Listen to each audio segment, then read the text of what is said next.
bring love and I bring peace. And I bring kindness and warmth. I love the black people.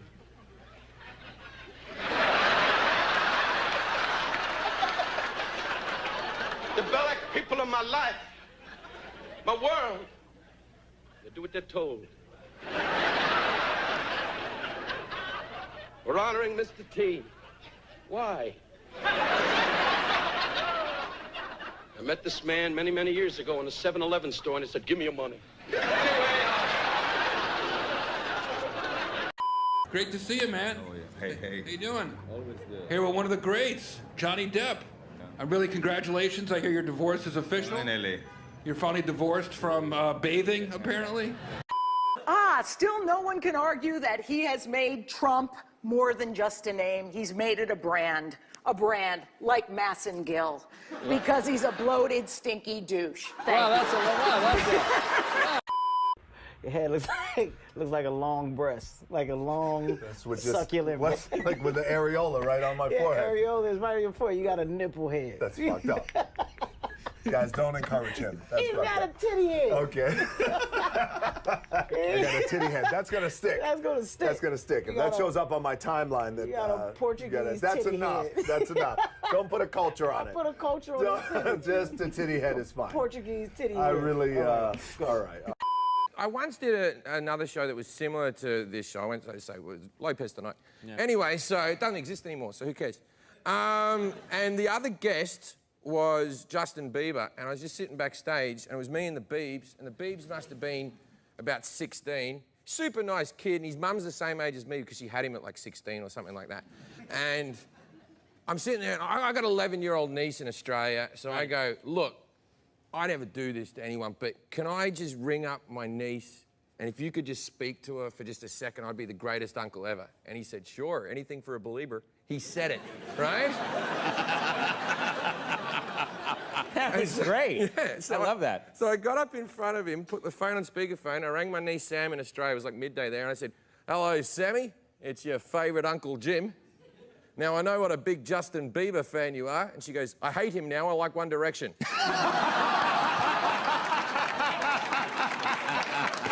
And he's standing right there. He can hear the whole thing. And I was like, well, he really wants to talk to you. He was super cool about it. I think it had happened to him before. I'm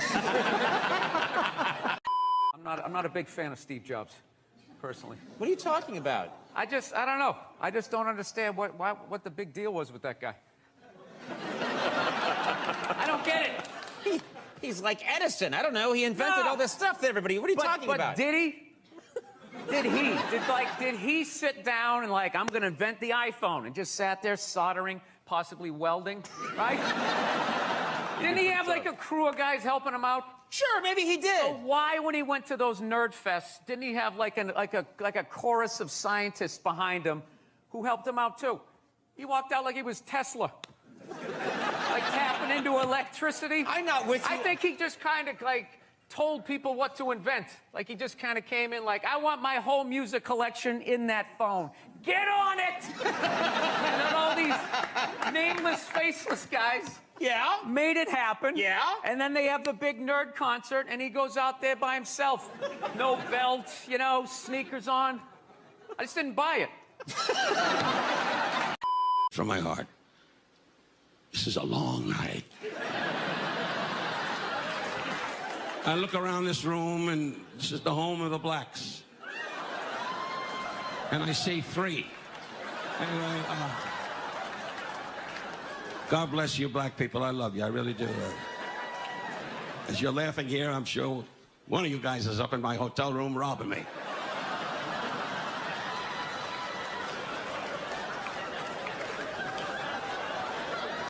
What is your favorite Italian food item? Well, I will tell you, spaghetti and meatballs, but I prefer a bologna sandwich, and not just to attract the black men either. Is that how you do it? Yes, you do. Really? Oh, that's interesting. That and bail money. Was your mom? How you doing? Great. Wow. Who are you supposed to be? Peter sleeps in a Parker? Yeah, I need to prove it. I was wondering what happened to Courtney Love. Yeah. You look fantastic. How's business today? Business is, it's been pretty good. My spidey senses tell me you're going to make $4 today. You are good friends with Mr. Shaquille O'Neal. I've met him many times. Shaq is a great, very nice guy. What's it like hanging with Shaquille O'Neal? First of all, I don't call him Shaq. I call him long knees, little body. That's what I call him. Long knees, little body. Yeah, Shaq has the body of a Dutch woman. That's what I say. It's the worst what are you thing. talking about? That's the thing. Well, you've never seen a Dutch woman, so it's undefined. That's why. That's the thing. But me and Shaq's relationship is complicated because all we do is tease each other. All his jokes are me being small, mine is him being big. But naturally, I win because I'm a comedian and he's not. But lately, I've been tearing him up, man. I hate the way Shaq falls. Like that's what kills me. Like literally, he falls in steps. He's got like a 3-step fall. When he's in the game and he's playing. It's the worst thing ever. Like, has anybody ever seen Shaq fall? I want to see this. Yeah. Okay, look, Can you show us? Yeah. If this doesn't look like it, just tell me. Look. Okay. Literally, it's 3 sections. This is Shaq. He goes for a rebound. He doesn't get it. He's like, oh no. Oh God. No.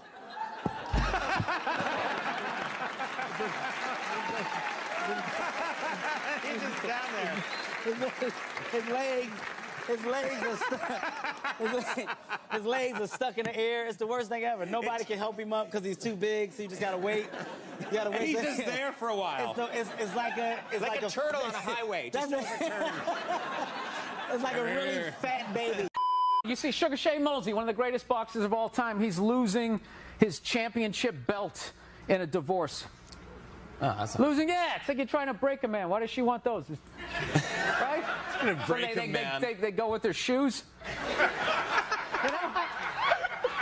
No, and I love how when you get a divorce, all of a sudden it costs like 50 grand a month to give a kid Fruit Loops. Right?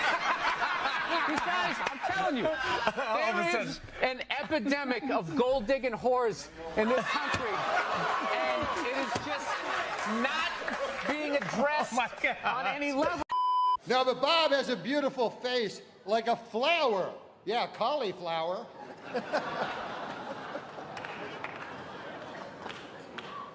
No offense, but your face looks like a cauliflower.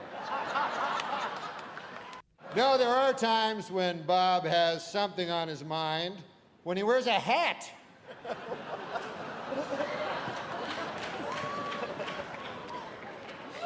With no thoughts at all, just a hat. Bob, you have a lot of well-wishers here tonight, and a lot of them would like to throw you down one, a well. They want to murder you in a well. Seems a little harsh, but apparently they want to murder you in a well.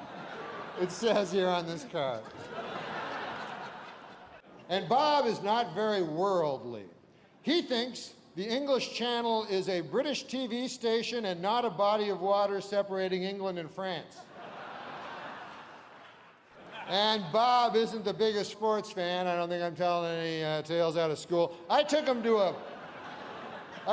a ball game, and he came toting a double-barreled shotgun. You remember that? I said, "What the H is that for?" Bob said, "I heard the Lions were playing the Tigers." Do you remember that? Yeah. We know each other a long time. We do. I know you as one of the finest impressionists. You do great impressions. Thank you. Besides that, I'm delighted that you have a show because you're fresh, you're funny, you're great. And I want you to know something. From my heart, I never liked you.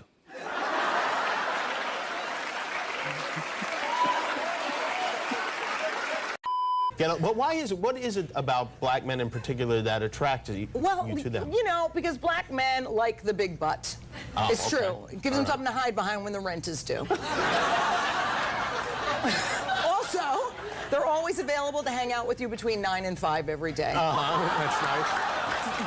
It's a win-win for Lisa Lampanelli. Yeah, but now there must be a lot of disappointment now that you're getting married. I mean, you've moved on. And yes, I have. There's crying all over Mississippi. Yeah, there it is. No, it's very...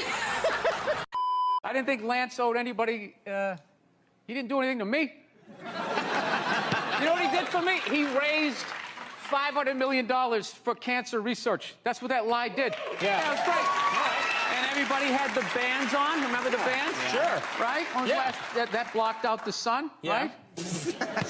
No, it wasn't to block out the sun. No wrist cancer? Yeah. No, the whole thing was annoying, and I hated how Oprah was interviewing him and acting like she was dumbfounded that this guy would do this. Like, she's been in show business for 35 years, and she can't, like, wrap her head around some guy doing whatever it takes to get to the next level. Didn't she, for the first 5 years, have, like, midgets who wanted to bang their mailman's boyfriend? And she didn't want to do it. She didn't want to do it, but she didn't have the power to say no, so she wrote it out. And then when she could make a good decision, she did a show. But she stood on the heads of those little people for 5 years until she got... And then she's sitting there across from this guy like, so how could you... You know exactly what he's doing. You having a good time, Michael? What do you mean? I'm having a great time. All right, well, tell your facelift. Oh my God, there's kids! Run! Run! Look at this! How about that right in? Look, it's Zach Galifianakis already. What's going on? How's business? As you can see, it ain't going on right now. Not much going on. Are you upset that your parents, Brad and Angelina, are getting divorced? All right. Nice to meet you, Maddox. You look very lovely today. Thank you. You have blacker roots than Kunta Kinte. Being able to take a joke is so important in life. Exactly. It's all about smiling and laughing. Especially with an outfit like that. Okay. Great. Love you. Good luck with the lipstick on your teeth. You're awesome. All right, see you home. Yeah, I'm a loner, man. I don't like people. So...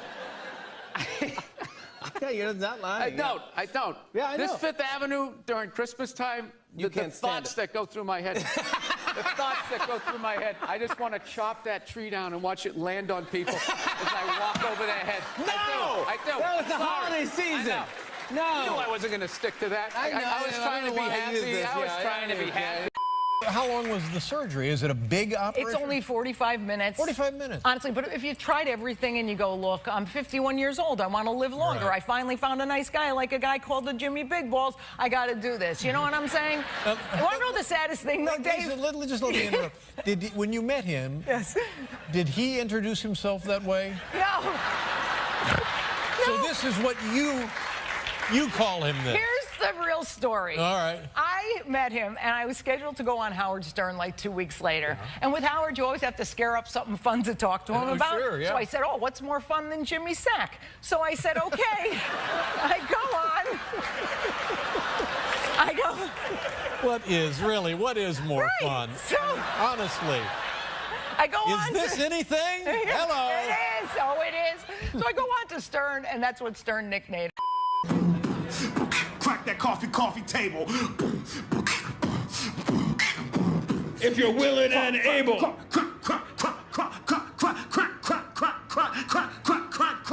that coffee table. Wow. Thanks, Kanye West. Jimmy Kimmel is a chubby bastard. But he's a chubby bastard who's overcome the odds. 10 years ago, you wouldn't see a guy like this on TV unless he was saying time to make the donuts. Jimmy Kimmel Live has the worst ratings ever. He's the only guy in history who could go from cable to network and get less famous. No one watches your dopey show, Kimmel. A horse crapping up on a parade route has a bigger following than you. By the way, I'm available to co-host. Oh, well, thank you. This is something you tweeted last week on July 15th. Breaking news, the country of Turkey will now be called pastrami. Take me through the process of writing that, of how that makes it to the web. Comedy writing, you know, sometimes the inspiration can come from anywhere. And where'd that one come from? Katz's Deli on Houston Street, New York. I'm sitting there having a little late-night snack, and I'm looking at the, you know, breaking news on my phone, and I see there's a revolution, a coup happening in Turkey, and I'm like, hey, I got some political humor. Yeah. Did anyone consider that to be insensitive? One guy